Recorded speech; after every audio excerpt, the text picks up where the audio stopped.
They fined me $35 for planting flowers, so I took down the whole HOA. Last year, my wife and I bought a house in a new development. It was a foreclosure that the bank was practically giving away.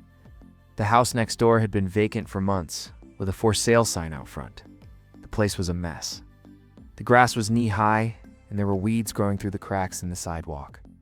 My wife and I, we weren't even in the neighborhood for a full year yet, but we already had our eye on the house next door. We really wanted to buy it and fix it up.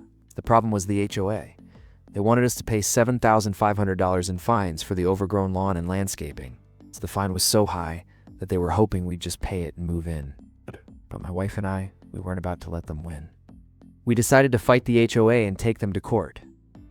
I'm not gonna lie, at first things didn't look good for us. The judge in the case was clearly not on our side. Kept making comments like, "Do you really want to be that guy?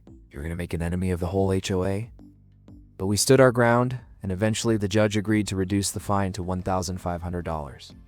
After we won that case, we went back to the HOA meeting and told them that we were gone. Nah, fix up the house next door. They said, "Oh no, you can't do that. There's a 6-month rule. You have to wait 6 months before you can start any work." So we asked them, "Can we at least plant some flowers?" And they said no. So my wife and I, we decided to do it anyway. Well, a few weeks later, I got a notice that I'd been fined $35 for planting flowers. The funny thing was the flowers were actually a different color than the ones that were in the HOA guidelines. The fine said that if I didn't pay it, they would put a lien on my house.